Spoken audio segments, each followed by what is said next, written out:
सुबह का वक्त था। मैं ऑफिस के लिए लेट हो रहा था। अक्सर मैं सुबह जल्दी तैयार हो जाता हूँ, लेकिन कल शाम ऑफिस का बहुत काम था, इसीलिए देर रात तक जागना पड़ा। जागने की वजह से सुबह लेट उठा, इसीलिए ऑफिस जाने में भी देरी होने लगी। मैंने बाथरूम में घुसते हुए पत्नी को आवाज़ लगाई कि वो मेरे कपड़े तैयार रखे। मैंने बाथरूम में ज़्यादा समय नहीं लगाया और जल्दी से नहाने के बाद बाहर आ गया। मैंने अपने बिस्तर पर देखा तो वहाँ कपड़े ही नहीं थे। मैंने गुस्से में फिर से अपनी पत्नी को आवाज़ लगाई। शायद वो किचन में थी, मेरे लिए खाना तैयार कर रही होगी, इसीलिए उसको मेरी आवाज़ नहीं सुनाई पड़ी, या फिर कुकर की उठती तेज़ सीटी में मेरी आवाज़ दब गई होगी। इस बार मैंने गुस्से के साथ और तेज़ आवाज़ लगाई, लेकिन किचन से बड़ा प्यारा सा रिप्लाई आया। बोली, जी अभी आई। मेरा गुस्सा अपने चरम पर था। मुझे ऑफिस के लिए लेट हो रहा था। मैं अंदर से बुरी तरह झुलसाया हुआ था।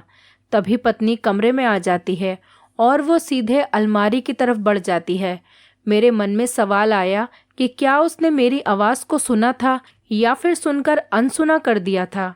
फिलहाल जो कुछ भी हो, वो मेरी तरफ देखते हुए कपड़े बिस्तर पर रख देती है और वहाँ से जाने को होती है। अचानक से वो वापस आती है और मुझसे बोलती है, अगर मैं तुम्हें किसी के साथ डिनर पर या फिल्म देखने के लिए बाहर जाने को कहूँ तो तुम क्या कहोगे? उसके पूछने का अंदाज थोड़ा अलग था। मैं समझ नहीं पा रहा था कि आखिर वो किसकी बात कर रही है और क्यों। शायद मैं जवाब देने के लिए तैयार था। मैं बोला, मैं समझूंगा कि अब तुम मुझसे प्यार नहीं करती। शायद उसने गुस्से अथवा प्यार से मेरी तरफ देखा, लेकिन फिर अगले ही पल अपने होठों पर हल्की सी आती हुई मुस्कान को दबाते हुए बोली, मैं आपसे प्यार करती हूँ, लेकिन ये औरत भी आपसे बेपनाह प्यार करती है, शायद मुझसे भी ज़्यादा, और आपके साथ कुछ समय बिताना चाहती है। मुझे पत्नी के मुंह से इस सवाल की उम्मीद नहीं थी। मेरे मन में एक सेकंड में हजारों सवाल ऊपर नीचे होने लगे। आखिर किस औरत की बात कर रही है और किससे मिलवाना चाहती है? ऐसे हजारों सवालों के साथ मेरा मन मुझे घेर रहा था। आखिर मैंने पूछ ही लिया कि किसकी बात कर रही हो। पत्नी ने बिना कुछ बोले एक तस्वीर की तरफ इशारा कर दिया। वो तस्वीर मेरी माँ की थी, जो मुझसे दूर रहती थी, जिनसे कई महीनों से मैं मिला नहीं था। शायद काम की वजह से मैं उन्हें फ़ोन भी नहीं कर पाया। मैं अपनी व्यस्तता के कारण उन्हें समय ही नहीं दे पा रहा था। मैंने पत्नी की तरफ देखा। पत्नी ने मुस्कुराहट के साथ मेरा मोबाइल मुझे थमा दिया। मैंने माँ को फ़ोन किया और उनसे रात के खाने और साथ में फ़िल्म देखने के लिए कहा। माँ मेरी आवाज़ सुनकर खामोश हो गई। शायद करुण स्वर था। तुम ठीक तो हो ना? तुम दोनों के बीच कोई परेशानी तो नहीं? माँ ने पूछा। उनके लिए मेरा एकाएक इस तरह फ़ोन करना शायद किसी परेशानी का संकेत था। नहीं, कोई परेशानी नहीं, बस मैंने सोचा था कि आपके साथ बाहर जाना एक सुखद एहसास होगा। मैंने जवाब दिया और कहा, बस हम दोनों ही चलेंगे। उन्होंने इस बारे में एक पल के लिए सोचा और फिर कहा, ठीक है।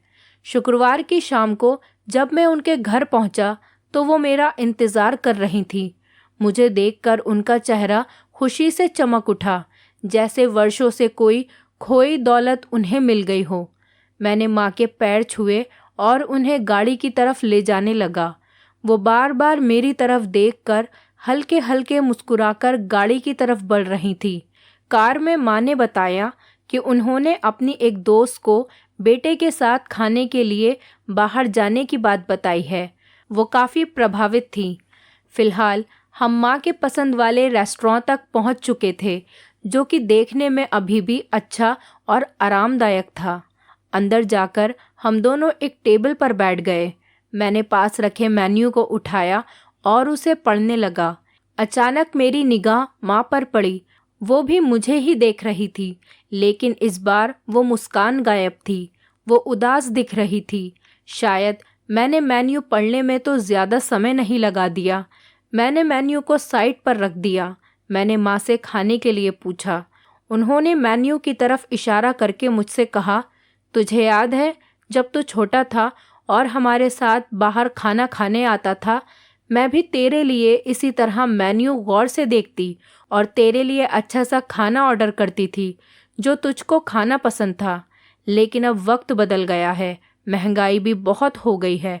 तू शायद मेन्यू में कुछ नया देख रहा हो। माँ का जवाब सुनकर मेरी आंखों से आंसू निकलने लगे थे, लेकिन मैंने खुद को संभाला और कहा, मैं इस बार आपके लिए मेन्यू पढ़ना चाहता हूँ। इसके बाद मैंने एक बढ़िया सी डिश माँ के लिए ऑर्डर की। खाने के समय माँ ने मेरे बचपन से लेकर अब तक के कई किस्से सुनाए। मुझे ऐसा लग रहा था मानो मैं वापस बचपन में आ गया हूँ। मुझे उस समय इतनी खुशी हो रही थी मानो सारी कायनात इसके आगे फीकी हो। बातों ही बातों में समय का पता ही नहीं चला। मैं माँ के साथ थोड़ा और वक्त बिताना चाहता था, लेकिन अंधेरा हो चुका था और माँ को उनके घर छोड़ मुझे वापस अपने घर भी जाना था। इन शब्दों का मतलब बाद में समझ आया, लेकिन फिलहाल मैं माँ को लेकर उनके घर पहुँच गया। अब वक्त था माँ से विदाई लेने का। माँ ने एक उम्मीद के साथ मेरी तरफ देखा और कहा कि अगली बार मैं उन्हें बिल पेमेंट करने दूं तो वो मेरे साथ दोबारा डिनर के लिए आना चाहेंगी। मैंने मुस्कुराहट के साथ माँ से कहा, माँ, जब आप चाहो।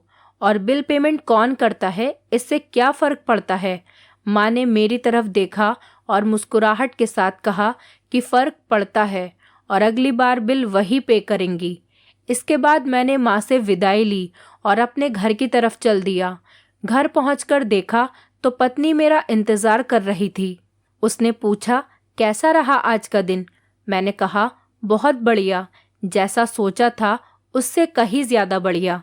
इसके कुछ दिनों के बाद अचानक मुझे माँ के देहांत की सूचना मिली। उन्हें दिल का दौरा पड़ा था। ये इतना अचानक से हुआ कि मैं कुछ समझ ही नहीं पा रहा था। मैंने माँ के लिए कुछ भी तो नहीं किया था।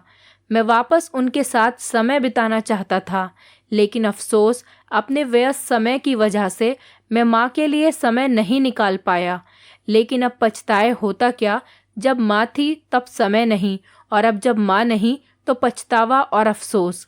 लेकिन फिर भी मुझे एक बात की खुशी है कि मेरी पत्नी की वजह से मैं अपनी माँ के साथ थोड़ा समय बिता पाया।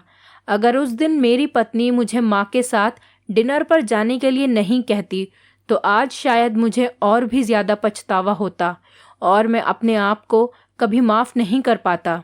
ईश्वर सबको ऐसी पत्नी दे। दोस्तों, उम्मीद करती हूँ आपको हमारी कहानी पसंद आई होगी। कहानी पसंद आई है तो वीडियो को लाइक करें, चैनल पर नए हैं तो चैनल को सब्सक्राइब करें और हाँ, नोटिफिकेशन बेल को ज़रूर दबाएं ताकि अगली अपडेट सबसे पहले आपको मिले।